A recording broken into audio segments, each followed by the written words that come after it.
Nearly 1.8 million New Yorkers has diabetes. That's nearly 10% of the population that's living with this chronic condition. In 2008, the New York State Health Foundation set out to tackle this epidemic. We designed a statewide campaign to help generate the will to act and help spread best practices to prevent and manage this condition. We know that managing this condition well would lead to preventing heart disease, kidney failure, and amputations.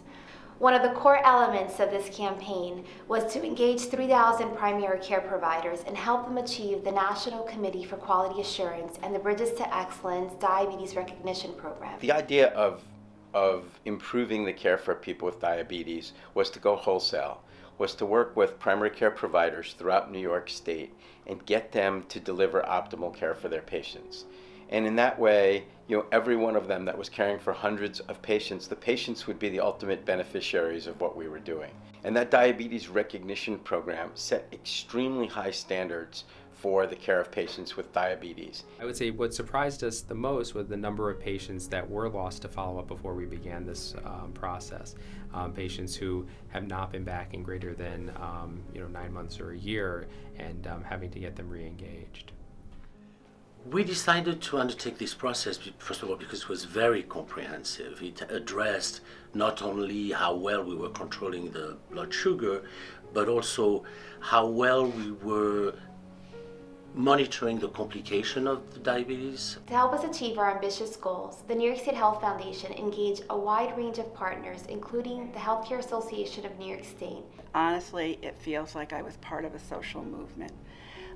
The dramatic changes that I have seen in the 5 years participating with this have been incredible.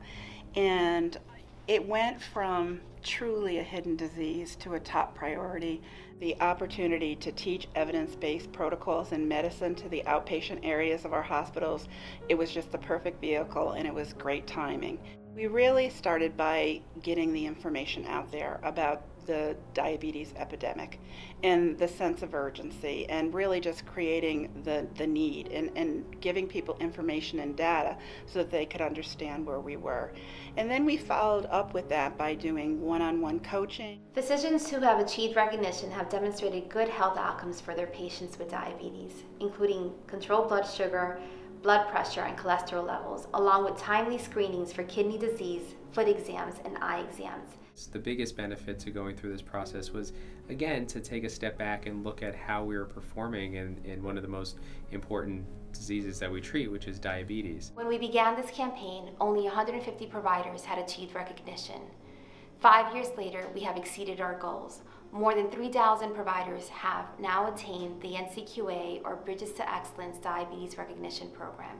That translates into 600,000 people that are receiving the best possible care and living healthier lives. 5 years into the campaign, and as it's winding down, it's amazing that it's been such an incredible success. An incredibly small investment for a huge amount of payoff in terms of what's going to happen statewide now in relationship to the improvement in care for people with diabetes.